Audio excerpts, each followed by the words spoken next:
2 days after my daughter died, my son-in-law stood in my doorway with another woman and a lawyer and told me the house was his now. He told me to get out. I was still in black, the picture people expected. But it didn't start there. It started at a dinner table I didn't even clear. My name is Elowen Pryce.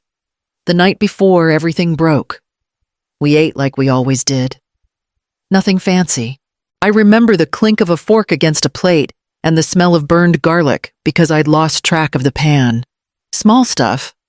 My daughter barely touched her food, pushed it around, checked her phone like it was buzzing even when it wasn't. Her husband talked. Too much. About work. About traffic. She didn't jump in like usual. She kept rubbing her thumb against the edge of the table, that nervous habit from when she was a kid. I noticed it and then pretended I didn't.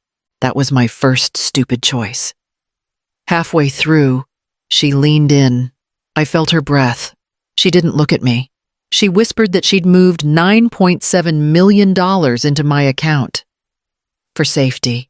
Those exact words. For safety. I laughed. I actually laughed.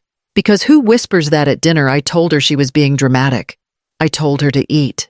She squeezed my hand hard under the table, like I was drifting away and she needed to anchor me. I asked what she meant. She shook her head. Not now. She told me to trust her. I didn't push. Second stupid choice. Honestly, I didn't want to know. Knowing comes with responsibility. And I was tired. She stood up early, said she had a headache. She hugged me longer than usual. Too long. The kind of hug you notice after. Her cheek was cold. That's the detail my brain kept. Cold cheek. No tears. No speech. At the door. She turned back and told me to keep my phone on, just in case. Then she was gone. If you're listening to this thinking you'd have done better, maybe you're right. I didn't. I rinsed my plate. I left the table set. I told myself we'd finish the conversation next time. The next morning, I noticed the stack of envelopes she'd left on the counter. Opened, resealed, not filed. That wasn't her style. She loved control, folders, labels.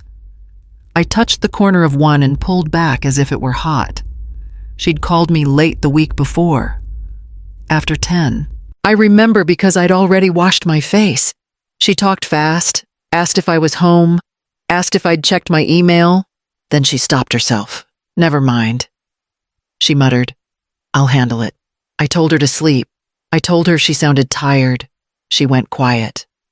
Then laughed in that short way she did when she didn't want to argue. I'm fine, Mom.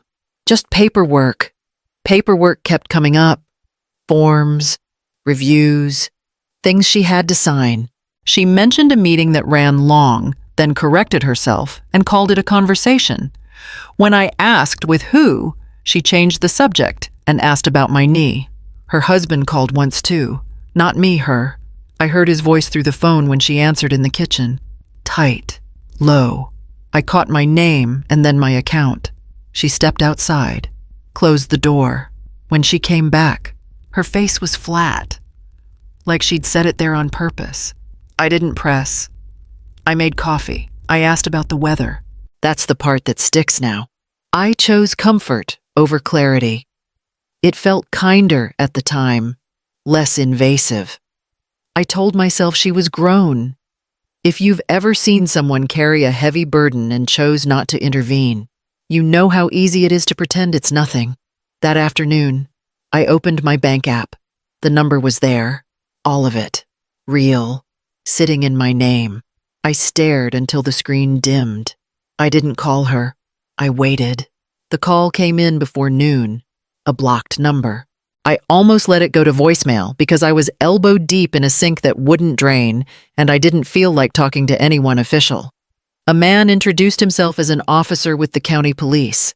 His voice was steady, trained. He asked if I was Elowen Pryce. I told him yes. He asked me to sit down. I didn't. He explained there'd been a car accident early that morning. Single vehicle, wet road, guardrail. He used phrases like, no signs of impairment, and no evidence of third-party involvement. He kept his tone even. Like that helped. It didn't. I told him my daughter hated driving in the rain. I told him she took back roads to avoid traffic. He acknowledged that, then moved on. He told me the report would be available in a few days. He told me someone would be in touch about personal effects. I asked if she'd been alone. He confirmed it. I asked if anyone else was hurt. He paused, then told me no. That pause stuck, not meaningful, just enough to catch a wrong breath. After the call, everything else showed up anyway. The funeral home, insurance, her employer asking about access to her files, a woman from the bank who spoke softly and kept repeating my name like we were friends. I kept hearing the number in my head, $9.7 million. It looped while people talked at me. It sat there while I signed forms I didn't read all the way through. It pressed against my chest as they asked about her music. Her husband called once. His voice sounded controlled. He told me he was handling things. He told me not to worry. I told him I needed time. He didn't like that. I could hear it. At some point, I checked my account again. The money was still there, untouched, real, heavy. I stood in my kitchen and realized she hadn't moved it because she was scared of dying. She moved it because she was scared of what would happen after. They showed up 2 days after the accident. No call, no warning, just a knock, more a tap than a knock. My son-in-law stood there first. Clean jacket, neutral face. Behind him was a woman I'd never seen before. Younger, too close to him. And then a man in a gray suit holding a folder like it weighed something. We're here to take care of a few urgent matters. My son-in-law opened, already stepping inside. Not asking, telling. The lawyer introduced himself with a last name and a firm I didn't recognize. His voice stayed even, eyes scanning the room like he was inventorying it. The woman stayed quiet, arms crossed, watching me. They sat without waiting. The folder landed on the table between us.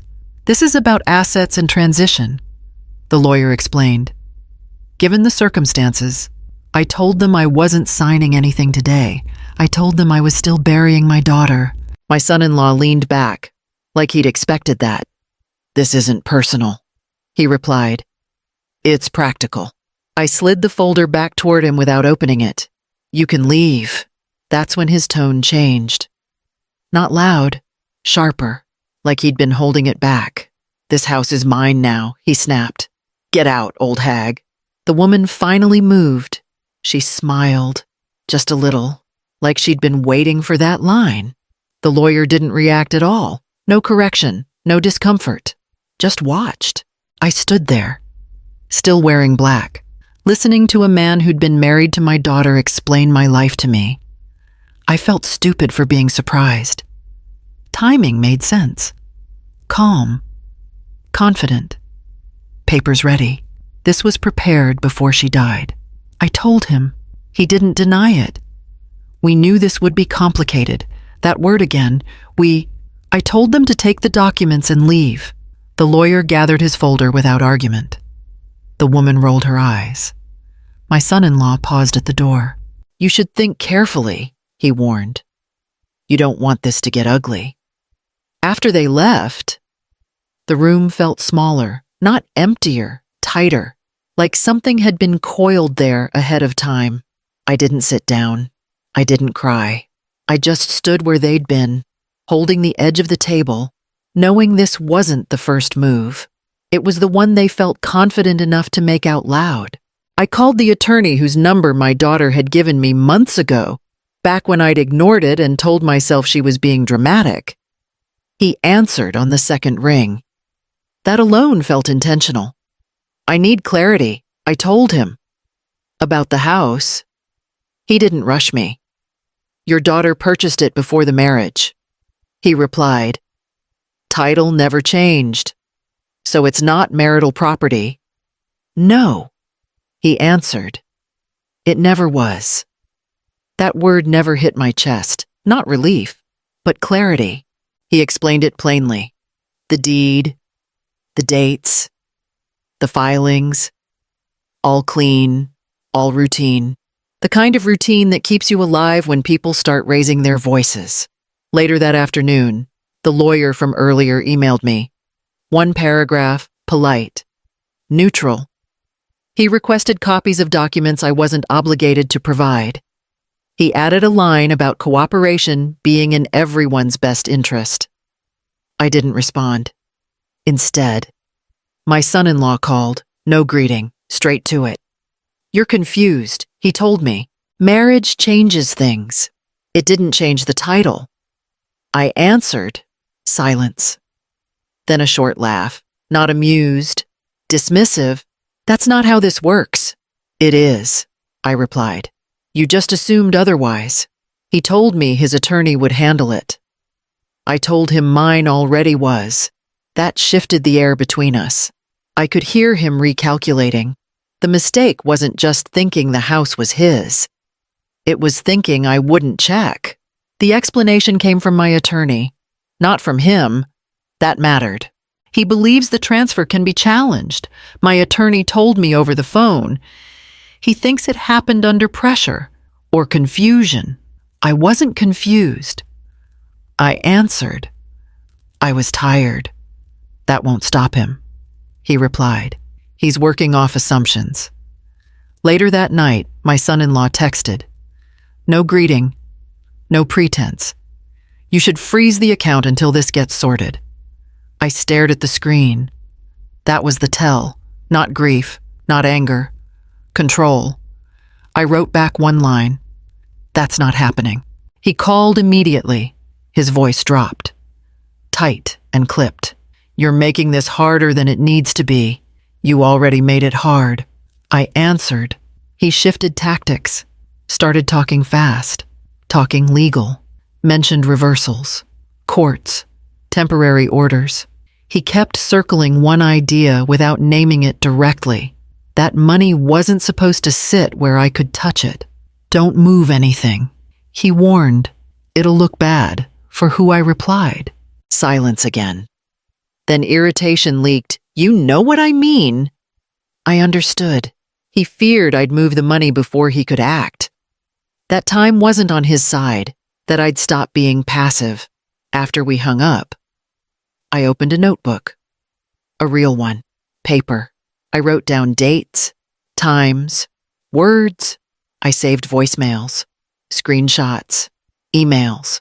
I forwarded everything to my attorney without commentary.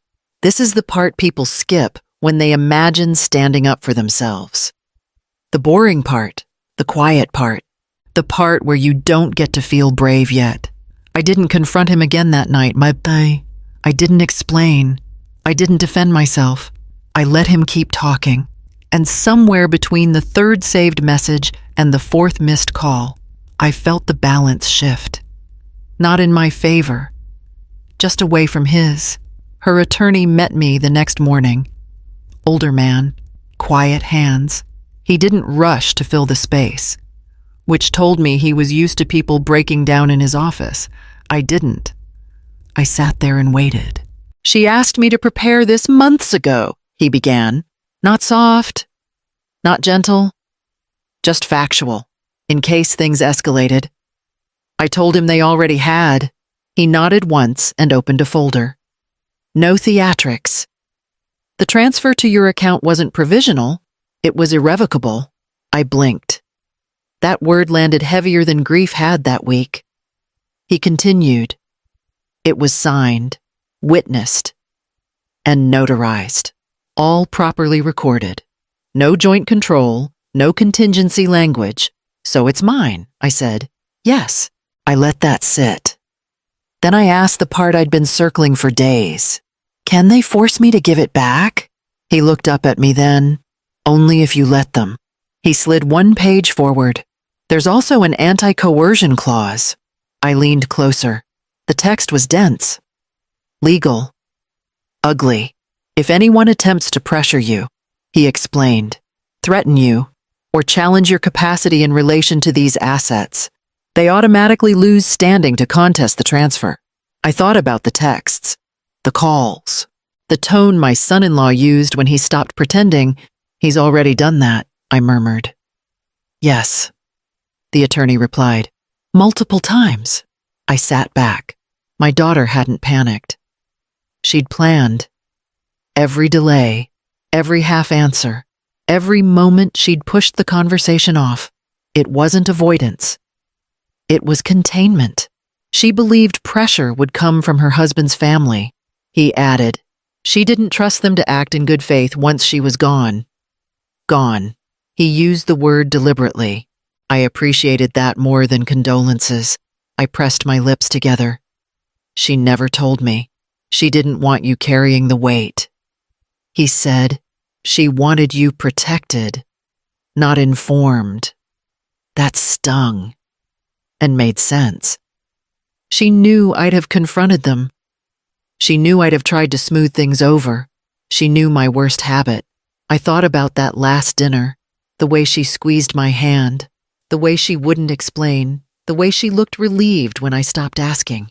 This is where I'll step out of the story for a second.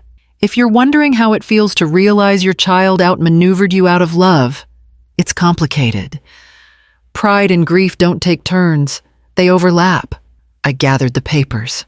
My hands were steady. That surprised me. So what happens now? I asked. He closed the folder. Now we wait. And for the first time since the accident, waiting didn't feel like weakness. The tone changed after that meeting. Not louder. Meaner in a neat way. An envelope arrived from his attorney. Thick. Formal. It accused me of being overwhelmed.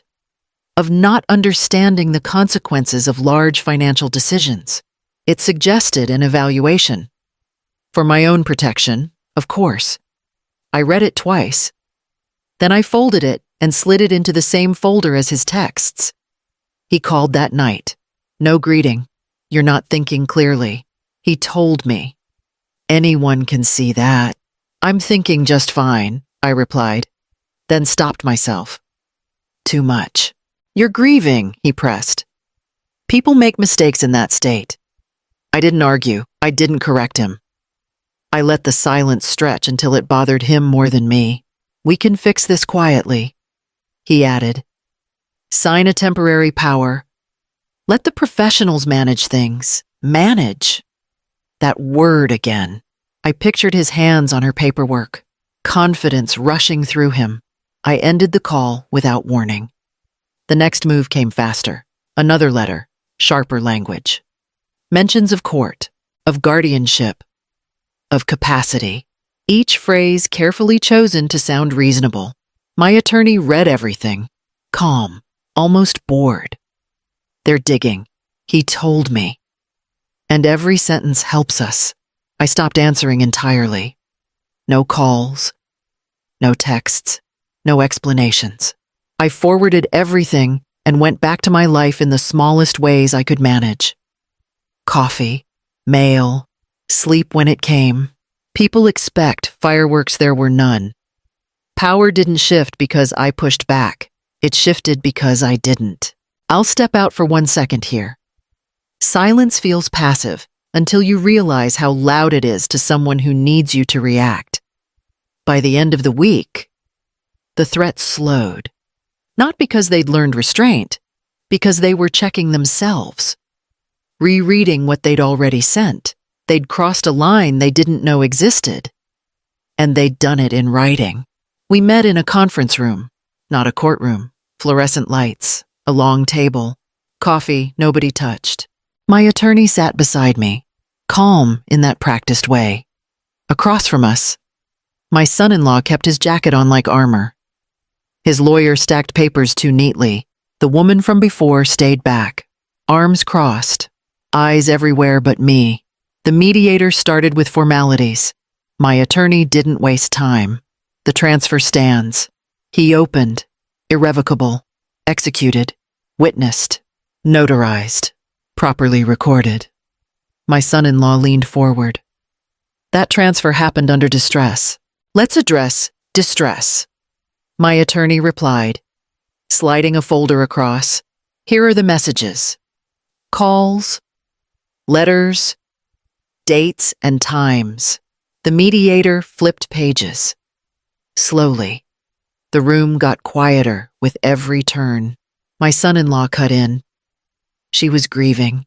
She didn't understand. She understood. My attorney said, "And here's the clause that applies when someone questions her capacity." He read it out. Clean. Cold. No room for interpretation. The mediator looked up. "You challenged her capacity in writing." The other lawyer adjusted his glasses. "We were expressing concern. You threatened guardianship," my attorney replied. Multiple times, I watched my son-in-law, confidence drained, shoulders slumped, jaw tightened. He opened his mouth, then stopped. That money was meant for the family. He pushed out, not loud, not strong. It was meant to be protected. My attorney answered, "By her mother." There it was. The line my daughter had drawn, finally visible. The mediator closed the folder. The transfer is upheld. Your challenges trigger the anti-coercion provision. You have no standing to contest. Silence followed. Not dramatic, just empty. The woman across the table uncrossed her arms. The other lawyer stared at his notes like they might change. My son-in-law stared at the table. No anger left. Just recalculating. Too late? I'll step out for a second. People imagine victory sounds like applause. It doesn't. It sounds like papers being gathered and chairs scraping back. We stood to leave.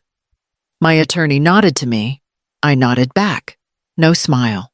In the hallway, the quiet stayed with me. Heavy, dense. The kind that presses in after noise stops. I realized then that nothing had been restored. Something had only ended. I didn't throw a party after. I didn't call anyone to gloat. I went home and unlocked my own front door like I always had. That mattered more than I expected. My attorney asked what I wanted to do next. Practical question. Heavy pause. I'm keeping the house. I told him. No hesitation. It stays where it is. He nodded. Wrote it down. We talked about my grandson. I set up a protected trust in his name. Education, health care, a future that doesn't depend on anyone's mood or marriage. His father would manage none of it. That wasn't punishment. That was math. There was money left, a lot of it, more than I needed. I told my attorney about the nonprofit my daughter used to donate to quietly, the one she never talked about at dinner because she didn't want opinions. We funded it properly. Long term, no plaques. No speeches. Later, my son-in-law sent one last message. Short, flat. This didn't have to go this way. I typed back and erased it twice. Then I left it unanswered. Some conversations are finished, even if one side keeps talking. Here's the part I want to say out loud, because people don't like it. Loving someone doesn't mean carrying their silence forever. Sometimes the lesson is learning when to stop smoothing things over and start standing still. If this story hit close to home, pause for a second. Think about the things you've been avoiding asking. Then decide what you'll do differently.